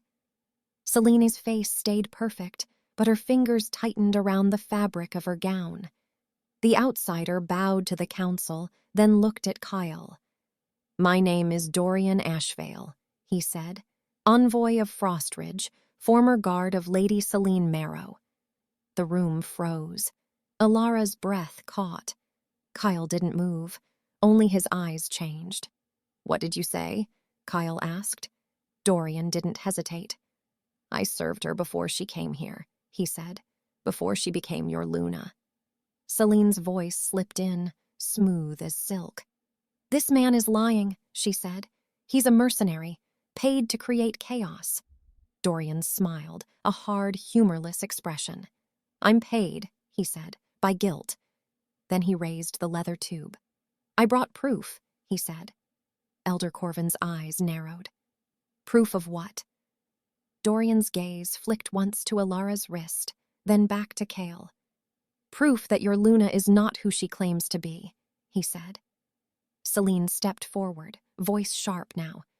"You cannot accuse me in my own hall." Dorian's eyes didn't leave her. "I can," he said, "because you tried to kill me when I left." A collective gasp. Alara's throat tightened. Celine's expression did not break, but the warmth vanished. Kale's voice was low, lethal. "Open it." Dorian untied the crimson cord and slid a rolled parchment from the tube. The seal at the edge was old, not wax, blood, a stamp that smelled faintly metallic even from a distance. Moira's nostrils flared. She could smell it too. Dorian held it out toward the council, but he didn't give it to them first. He turned and held it toward Kale. "This letter was meant for you 3 years ago," Dorian said, "intercepted before it reached your border." Celine's voice went quiet, almost gentle. "Kyle," she said, as if begging him, "do not entertain this." Kyle took the parchment with one hand, slowly, as if he knew the words inside would detonate. He broke the blood seal, unrolled it. His eyes moved across the page, once, twice. Then his hand tightened so hard the parchment crumpled. The hall waited. Even the council leaned forward. Elder Corvin's voice cut the silence. "What does it say, Alpha King?" Kyle's jaw worked. Something in his face shifted like a door closing. When he spoke, his voice wasn't anger anymore. It was disbelief turned to ice. "It says," Kale began, "that Celine Marrow was convicted in Frostridge for ritual manipulation and forced bonding attempts." A roar of whispers exploded. Celine's head snapped up. "That is—" Kale raised his hand, and the hall died again. "It says she fled before sentencing," Kale continued, voice steady, deadly, "and that she was last seen traveling with a servant girl taken from Frostridge territory." Alara's blood turned cold. Servant girl. Taken. Her stomach dropped like the floor had vanished. Kale's gaze slowly moved from the parchment to Alara, and in his eyes something broke open. Not suspicion, not disgust, fear for her. He looked back down at the letter, read the final line again, then spoke it aloud. "The servant girl's name," he said, voice cracking just slightly, "was Alara." Alara couldn't breathe. Celine's mask finally slipped, not fully, just enough. Enough for the room to see the predator underneath. Celine's smile returned, but it was wrong now. Sharp, triumphant. "Finally," Selene whispered, soft as a kiss. "Now they know." Kale stepped in front of Alara again, instinctive. Rhys moved to his other side. Moira's hands clenched. Elder Corvin's voice was no longer calm. "Explain," he demanded. Dorian didn't look at the council. He looked at Alara, and his voice lowered, almost reverent. "You were not born a servant," he said. "You were stolen." Alara's knees threatened to give out. Kyle's grip tightened around the parchment like he wanted to crush it into nothing. His voice came out low. "Selene," he said. "Why?" Selene tilted her head, eyes shining. "Because she was inconvenient," Selena replied. "And because I knew her blood would wake something in you." Kyle's eyes went molten again, but this time he didn't growl. He didn't lose control. He did something worse. He went perfectly still. "Council," Kale said, voice like steel drawn slow. "No one touches her." Elder Corvin's gaze went hard. "If she was stolen from Frostridge," he said, "then she is a political weapon." Celine's smile widened. "And weapons," she murmured, "are dealt with." Alara's mark pulsed, hot, warning, like her body knew what the hall was about to decide before her mind could. Kale turned his head slightly, speaking only to Alara. "Stay behind me," he said. And then Elder Corvin rose from his seat, the ancient law in his eyes. "We will determine," the elder said, "whether this mark is salvation or a threat worthy of execution." Alara's vision narrowed. The hall spun, and Selene, in her silver gown, lifted her hand slightly, like she was already writing the ending. Chapter 6. The Assembly Breaks. The word execution hung in the great hall like smoke. Not loud, not dramatic, just present, seeping into every breath Ilara took. She stood behind Kale, and for the first time in her life, being behind someone did not feel like hiding. It felt like survival. Elder Corvin remained standing, palms resting on the carved edge of the dais, as if the hall itself belonged to his hands. "You were stolen from Allied territory," he said, voice measured, cold. "You carry a mark that threatens the stability of the pack. You are either a rightful bond or a planted spark meant to burn us." The council murmured like an approaching storm. Selene let her expression soften again, sorrow carefully arranged, lips parted as if the accusation wounded her too. "She is a tragedy," Selene said gently, "but tragedies do not rewrite law."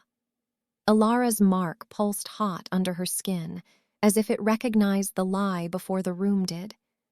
Kale's fingers tightened slightly against her wrist, not possessive, not demanding, simply a silent command to stay grounded. Moira stepped forward. Her eyes were fixed on Elder Corvin, not on Selene, not on the crowd, because Moira understood one thing that most wolves forgot. Truth did not need permission, but it did need leverage. "There is a right," Moira said. "Old law, older than council votes." Elder Corvin's gaze sharpened. "The right of scent and stone," he said, as if tasting the words. "It has not been used in generations." Kyle didn't look away from the elders. "Then use it," he said. A ripple moved through the hall, half shock, half hunger. Celine's smile remained, but it stopped reaching her eyes. "The right is for disputed heirs," Selene said, "not for a servant with a convenient story." Dorian's voice cut through the air. "It is for truth," he said. Elder Corvin's eyes slid to him. You are not of this pack, the elder said. You do not command our law. Dorian lifted his chin, and his limp became irrelevant. I do not command it, he replied. I bring what you were denied. He reached into his coat, pulled out a second item. Not parchment. A small, stained ledger, its cover cracked, edges swollen from rain. Celine kept records, Dorian said. Not because she is careful, because she is proud.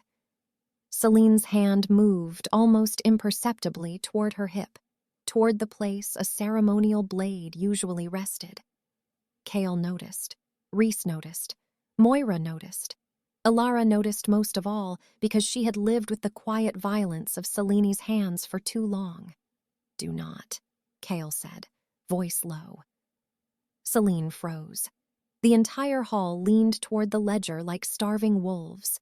Dorian stepped forward and placed it on the stone floor before the dais, then opened it with a deliberate slowness, letting the pages show their scars. The ink was faded, but the structure of the notes was not. Dates, symbols, names written in short, sharp strokes, and beside many of them, the same word repeated in a cold hand. Mark. Elder Corvin's face did not change, but his eyes tightened. What is this? He asked. Moira moved closer, her healer senses already working, her nostrils flaring at the faint, wrong sweetness in the paper. This ledger smells of binding resin, Moira said quietly. It is used in forced rituals, the kind that make wolves obey, the kind that silence the body's refusal. A gasp went through the hall. Celine's voice remained smooth. You are spinning superstition into treason, she said. Healers love drama. Moira's gaze snapped to Celine. No, Moira said. Healers love anatomy, and I know what binding does to flesh. She turned to Elder Corvin. I examined Alara's back, Moira continued. Her scars are not random. Alara's chest tightened. Cale's body hardened in instant anger, a muscle memory of protection. Celine's eyes flickered, just once. Moira continued anyway. They are patterned, she said. 3 lines, repeated in a spiral, placed where the spine meets the ribs. It is the layout used in old coercion rites because it disrupts the wolf's ability to anchor its own scent. The hall shifted. Wolves glanced at one another, uneasy, because everyone had heard the old stories, the ones told to children to keep them from wandering into the wrong forests, the ones that ended with someone's will being stolen. Celine lifted her chin. And yet she stands here, Celine said. Alive, speaking, not bound so the tale fails. Kyle's voice was quiet. She stands here because she survived you, he said. Celine's eyes sharpened. That is your problem, Cale, she replied, silk turning to steel. You always needed a villain, and I am the only one brave enough to do what must be done. Elder Corvin raised a hand. Enough, he said. We will not decide on speeches. He looked down at Alara. Step forward, he ordered. Alara's feet refused to move, not because she was weak, because every survival instinct in her body screamed that stepping out from behind Kyle meant stepping into the mouth of a beast. Kyle moved first. He stepped forward, placing himself even more clearly between Alara and the council. She will not be alone, he said. Elder Corvin's gaze hardened. This is council. Not your bedroom, not your private territory. You do not rewrite procedure because your wolf has feelings. Cale's expression did not change. My wolf is not the issue, he said. Your blindness is. The hall inhaled. Rhys shifted his weight, ready. Celine smiled again, and this time it was almost pleased. Yes, she murmured. Let him threaten the council. Let him look unstable. Let him break his own crown for a servant. Kyle turned slightly toward Alara. His voice dropped so only she could hear. "When I tell you, speak the truth even if it hurts," he said. "Your truth is sharper than her mask." Alara swallowed, throat burning. She nodded. Elder Corvin's voice cut in again. "We will use the right," he said. "Scent and stone." A collective stir ran through the hall, half fear, half excitement, because old rights meant old outcomes, and old outcomes were never gentle. 2 guards brought forward a shallow basin of pale stone, carved with symbols worn smooth by hands long dead. Inside it lay a black rock that seemed to drink the torchlight. Moonstone. Not the pretty kind, the kind that remembered. Moira stepped close, eyes narrowed. "The stone will react to the truth of the bond," she said. "It cannot be charmed, it cannot be painted. It responds to blood, scent, and claim." Celine's voice was light. "Wonderful," she said. "Then let the servant bleed." Kyle's head snapped toward her. His eyes were no longer simply cold. They were feral restraint. "No," he said, "you will." A sudden silence slammed down. Even Elder Corvin seemed to pause. Celine laughed softly. "You would force your Luna to submit to a rite meant for traitors?" she asked. Kyle took one step closer to the basin. "I would force a liar to meet a stone that does not care for beauty," he replied. Elder Corvin's gaze flicked between them. "This rite requires both parties," the elder said. "The accused and the claimant." Kyle did not hesitate. "Then I claim," he said, "and she answers." Celine's eyes flashed. "Kyle," she said softly, almost intimate, "do you really want to do this in front of everyone?" Kyle's voice lowered. "Yes," he said, "because you did your damage in the dark and it ends in the light." Moira drew a small blade, clean, ceremonial, the kind used for oaths. Kyle extended his hand first, without drama, without hesitation. Moira made a shallow cut. Kyle's blood fell into the basin. The moonstone did nothing at first. Then it pulsed once, faint, like a heartbeat waking. The hall went still. Kyle looked back at Alara. "Now," he said. Alara stepped forward. Her knees felt like water, but her spine stayed upright because she realized something in that moment that hit her like a hard truth. If she stayed silent, she would die as a story written by Celine. If she spoke, she might die anyway, but at least she would die as herself. Moira cut Alara's palm. Alara's blood dripped into the basin. The moonstone flared, not bright, not gentle. It flashed with a sharp white light that sliced through the hall like lightning, and for a split second the scent in the room changed. Every wolf smelled it. Not servant, not stray, not weak, royal, old, true. A sound tore out of the crowd, a mix of shock and instinct, wolves reacting not to opinion but to biology. Celine's face tightened, only for a breath. Then she recovered. "Cheap theatrics," she said quickly. "Blood always makes wolves dramatic." Elder Corvin's voice was clipped now. "Celine," he said, "your blood." Selena's smile held. Her hand did not move. "I will not be humiliated by a ritual pulled from dust," she said calmly. "I am your Luna. I have stood beside your Alpha King. I have kept this pack stable while he played soldier and ghost." Kale's expression didn't change. "You kept it stable by breaking what you could not control," he said. Celine's eyes flashed again, and this time her voice dropped the softness. "Fine," she said. She stepped forward with a grace that looked like confidence and felt like a trap. Moira cut Celine's finger. A single bead of blood swelled. Celine held her hand above the basin and hesitated. It was tiny, but the hall saw it. Alara felt her mark flare again, not warmth but warning, like a dog growling before it bites. Celine's blood dropped. The moonstone went silent. Dead. Not a pulse, not a flicker. Nothing. The hall froze. Elder Corvin's face finally shifted just slightly. Moira leaned closer, eyes narrowing. Then the moonstone did something it had not done for Kale or Alara. It cracked. A thin white fracture ran across its surface like a vein of ice.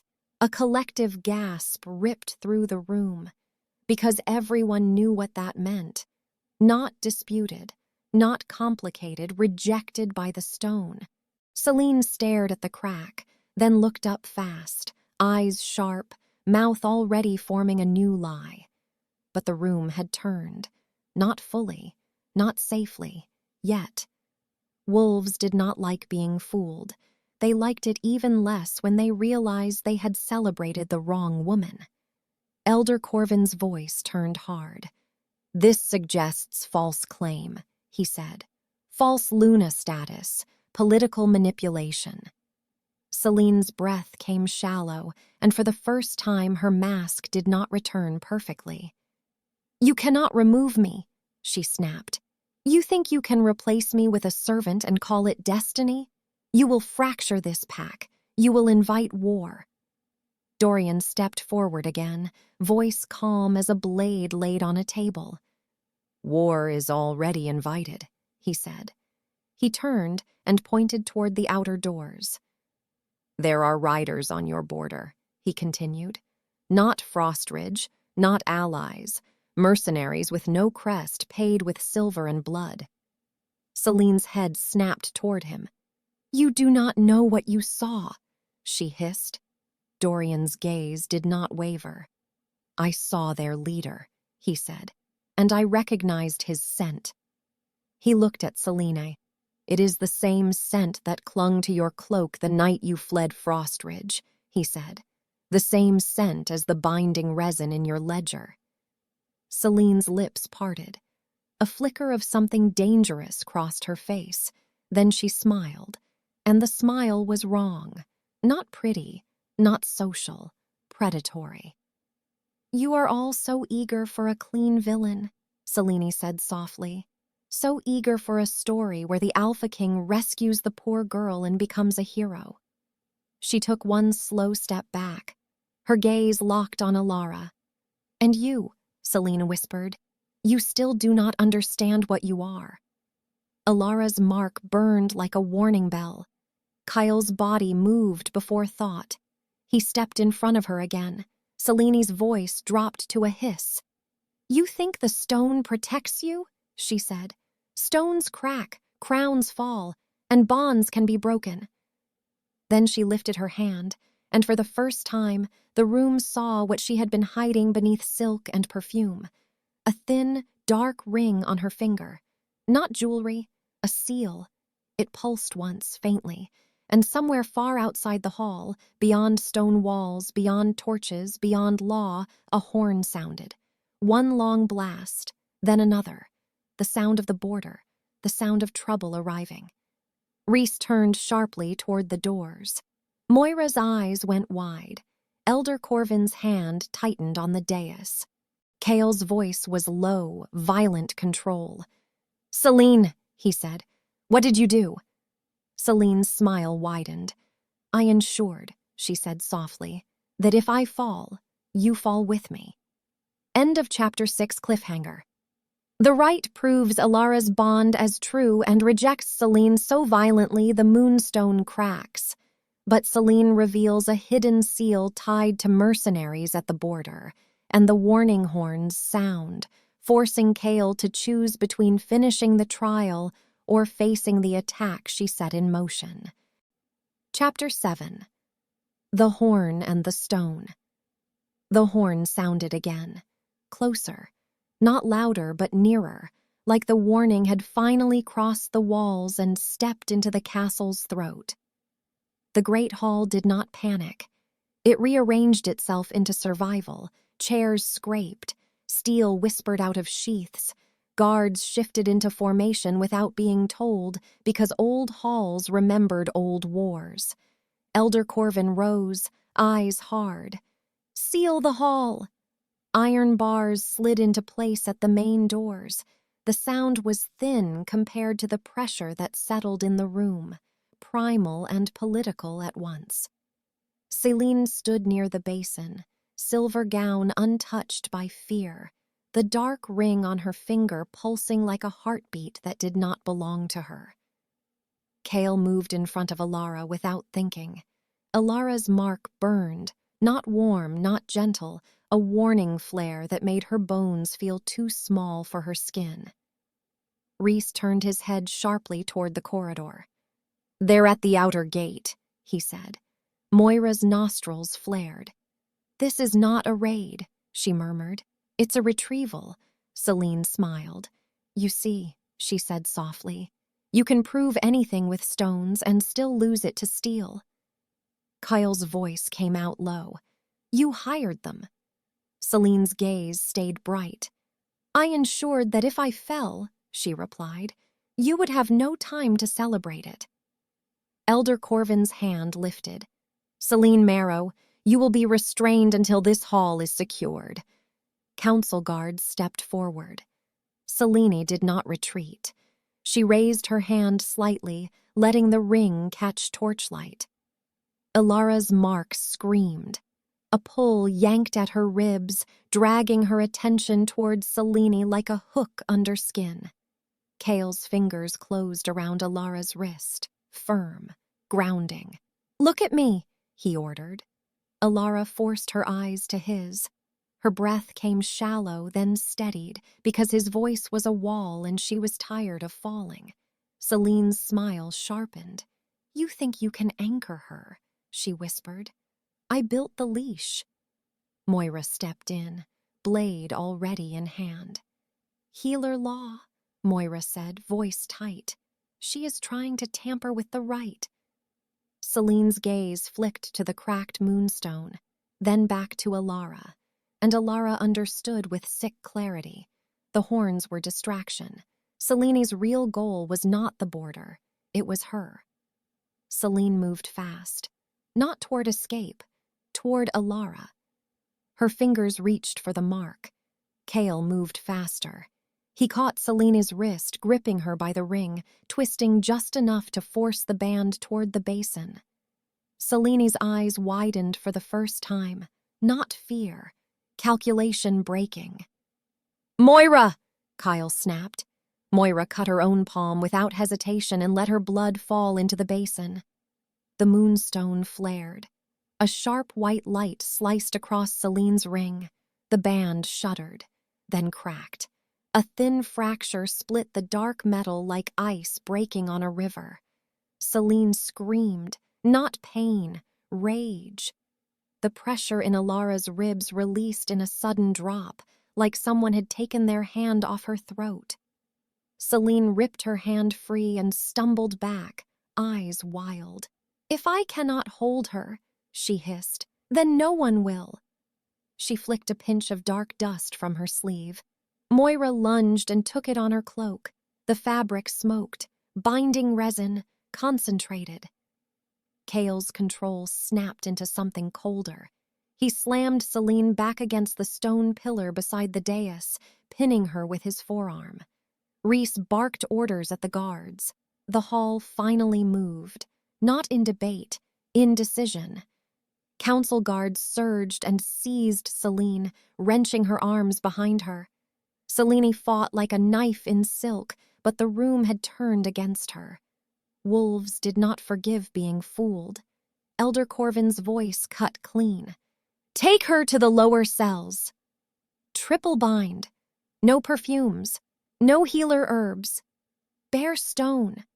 Céline twisted her head toward Alara as they dragged her away. Her smile returned, thin and poisonous. "You still don't know what you are," she whispered, "and neither does he." Then she was gone into the corridor. Another crash echoed from the castle's side entrance. Shouts, steel. The mercenaries were inside. Rhys looked at Cale. "We need you." Cale's gaze flicked to Alara. His voice dropped, not gentle but sure. "Stay behind me." Alara swallowed. "No," she said, and her own voice surprised her. "I stay beside you." A beat of silence. Then Cale nodded once. Sharp. Approval without softness. They moved into the corridor together. Smoke and an unfamiliar scent hit like a wall. The first mercenary rounded the corner, eyes locking on Alara like she was the only prize worth breathing for. He lunged. Cale met him. Steel rang, a brutal parry, a blow to the throat. The mercenary dropped. More came. Reese's squad formed a line. Moira threw bitter powder that made a man gag and stumble. Dorian's blade flashed, efficient, furious. Alara grabbed a fallen torch, swung it once to blind a mercenary trying to slip past, and Cale finished him with one clean, disabling strike. Cale's eyes snapped to her. "Do not do that again," he growled.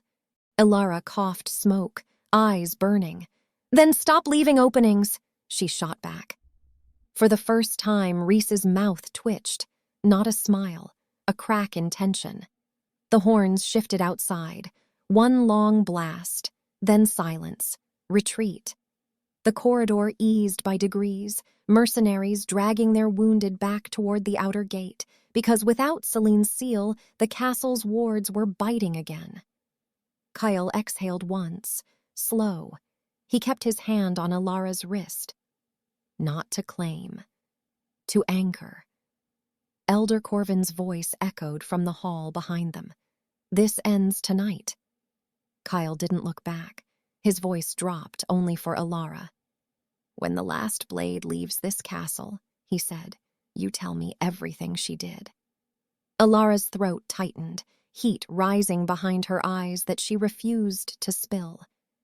"And you let me decide what happens to me," she replied. Kyle stared at her for a heartbeat. Then he nodded, sharp and final. "Under law," he said, "under truth." Behind them, the great hall waited, and somewhere below, Celine waited too. The trial had paused, the war had arrived, and the bond, awake and undeniable, had just made Alara impossible to erase. Chapter 8. The Law in the Light. The great hall smelled different after blood. Not cleaner, not calmer, just honest. Smoke lingered in the rafters, torches burned lower, and the marble near the side corridor was stained in dark smears that no servant would be ordered to scrub tonight, because the hall had finally admitted what it was built for. War, rule, consequences. Alara stood near the basin where the moonstone still lay. Cracked, the fracture a thin white line that looked like winter splitting open. Cale was beside her, close enough that the heat of him cut through the chill, but not so close that it felt like a cage. Reese and Moira held the space on her other side. Dorian leaned on a pillar, breathing hard now that the adrenaline had released him. His limp returned like a debt. Elder Corvin remained standing at the dais, hands braced on carved stone, eyes fixed on the doors. "Bring her," he ordered. The hall waited. Not for drama, for a sentence. The lower cell gate opened with a sound that made Alara's spine tighten. Because she knew that sound, it meant someone was about to stop being a person and start being an example. Celine was marched in without silk. No silver, no perfume. Bare stone had taken her polish. Her hair was unbound, her hands were chained, and the ring was gone, leaving a raw mark around her finger like a band of shame. She lifted her chin anyway. She still tried to wear the hall like it belonged to her. "I told you," she said softly, voice steady enough to be insulting. Stones crack, crowns fall. Kyle did not answer. He did not move. He watched her like he was watching an animal that had already bitten once. Elder Corvin spoke, calm as carved law. "Celine Marrow." You stand accused of treason against this pack, of ritual coercion, of false Luna claim, of hiring mercenaries, and of interference with sacred rite." Celine smiled, a thin curve that did not reach her eyes. "You have accusations. You have fear. You do not have proof that will survive politics." Moira stepped forward, cloak scorched at the hem, eyes bright with the kind of anger healers tried to hide and rarely succeeded. "We have proof," Moira said. She held up Celine's broken ring, or what remained of it, a jagged fragment pinned between two fingers. The hall leaned forward. Moira dropped the fragment into the basin. The cracked moonstone pulsed once, faint, like it recognized a familiar poison. Moira's voice stayed flat. The seal was bound to mercenary contract resin. "It carries the same binding compound found in the ledger. It carries the same compound that burned my cloak when she tried to throw it at the girl." Celine's eyes flicked to Alara's wrist. Not hatred, possession, like a habit that refused to die. Dorian pushed off the pillar and stepped forward, grimacing as his leg protested. He tossed a small leather pouch onto the marble before the dais. It landed with a wet, heavy sound. Elder Corvin looked down. "What is that?" Dorian's voice was hoarse. "A tongue." The hall went still. Dorian continued anyway, because he had crossed the point where fear mattered. The mercenary leader tried to flee. He did not. He carried this. Dorian reached into the pouch and pulled out a strip of parchment, smeared with blood, edges crumpled. A contract, a pay order, a crest. Not Frostridge, not the pack, no official seal, just a stamped mark pressed in dark resin, the same shape as the scar around Celine's finger. Moira inhaled sharply. Rhys's jaw tightened. Elder Corvin stared at the stamp, then at Celine. "You signed them," Corvin said. Celine's smile held for one breath longer than it should have. Then it slipped, not because she felt shame, because she realized the room had turned too far to pull back. "They were not meant to breach the hall," she said, voice sharpening.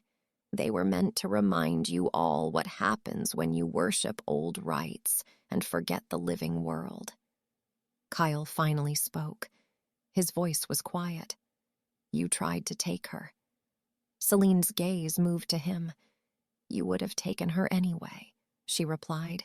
"You would have taken her and called it destiny." "At least I was honest about wanting her."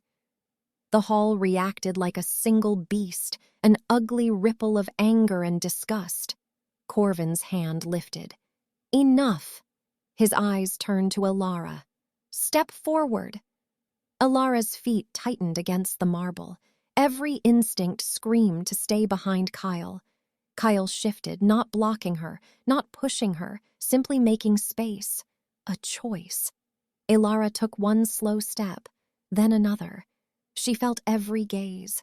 She felt the old mockery trying to rise. She felt the new fear that replaced it. She stopped in front of the dais, and she did not lower her eyes. Her voice came out rough at first, then steadier. "I did not poison her. I did not steal the council letter. I found it in her chamber because she hid it where servants clean and no one suspects." Celine laughed softly. "Listen to her. She thinks words matter." Ilara's gaze locked on Celine. "They do," Ilara said, "because I am done being silent for your comfort." A murmur ran through the hall.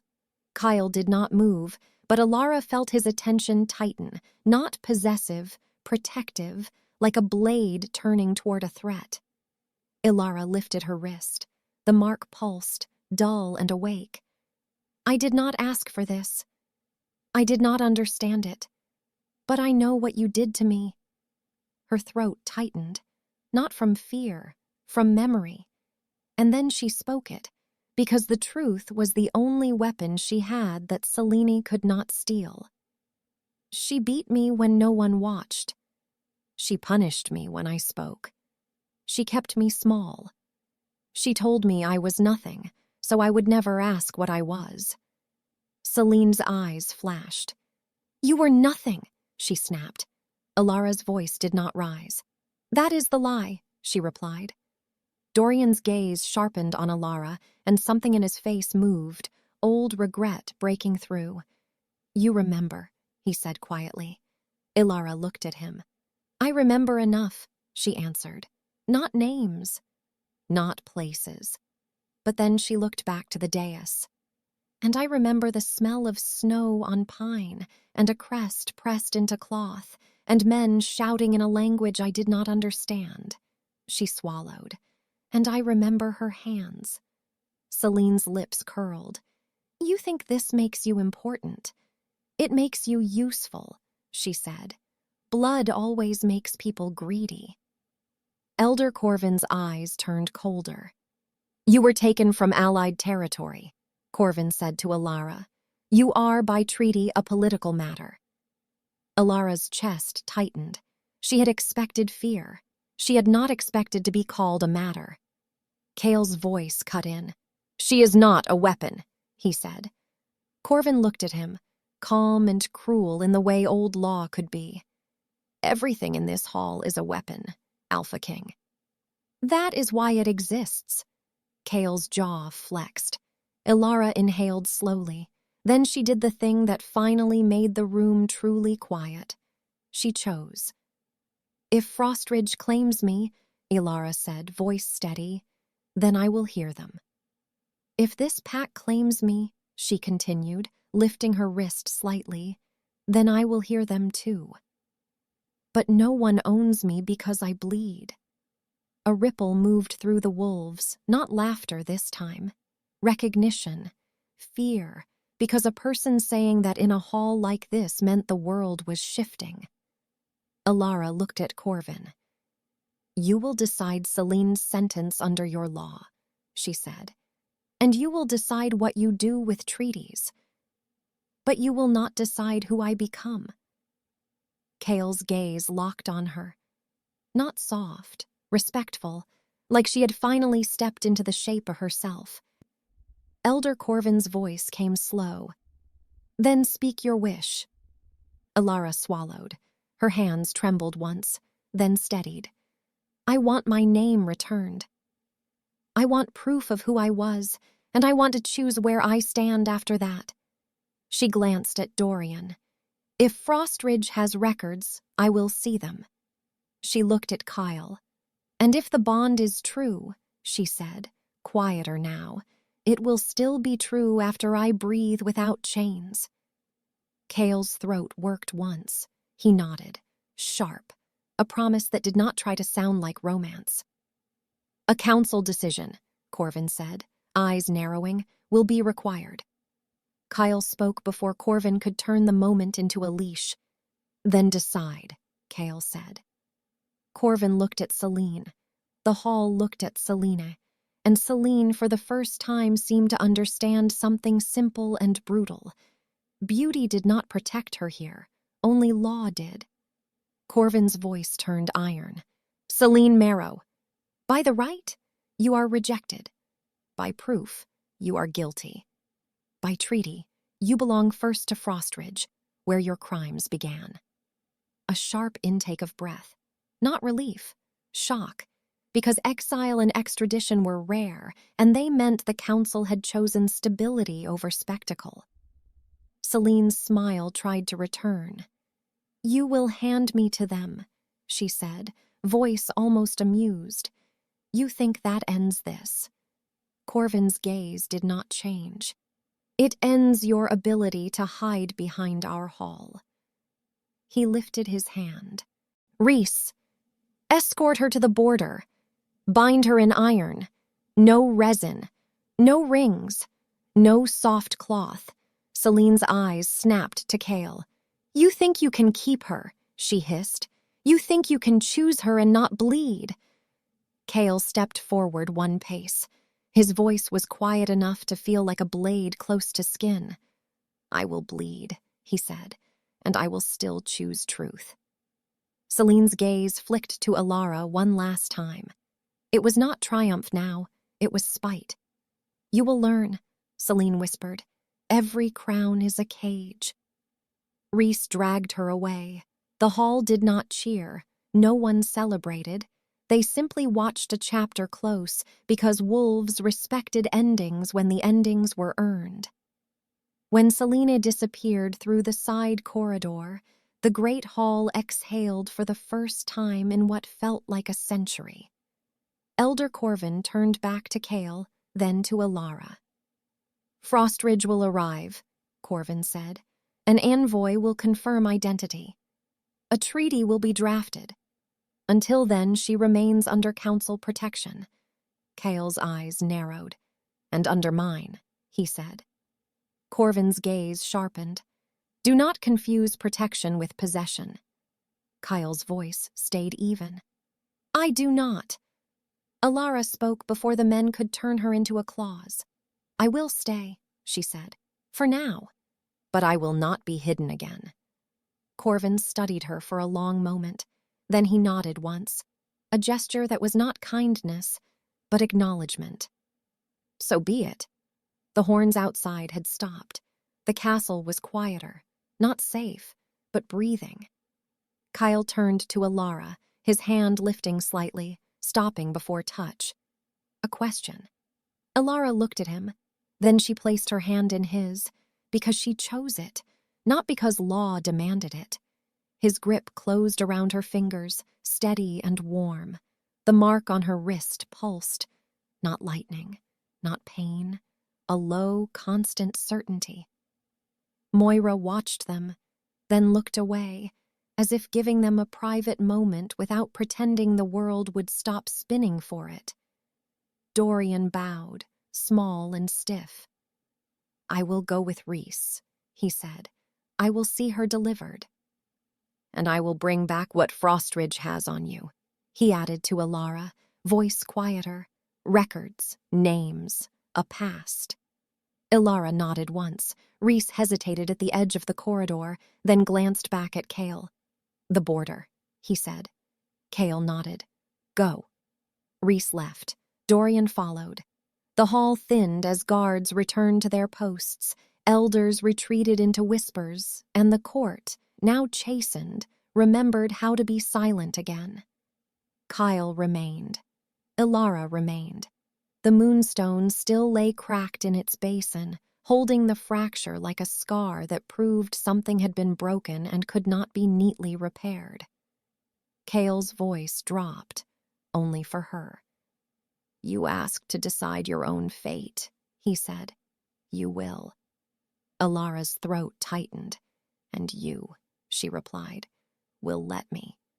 Cale's jaw flexed, then he nodded.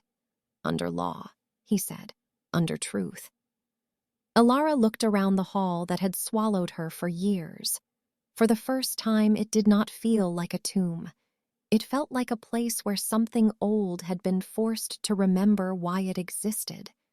Not to crush the small, to bind the powerful. Outside, winter still pressed against the stones, stubborn and slow. But somewhere beyond the walls, a pale line of dawn began to climb, and the light did not ask permission to enter. It simply came. End of Chapter 8. Selene is sentenced and sent to Frostridge in iron. Alara secures the right to her identity and her choice.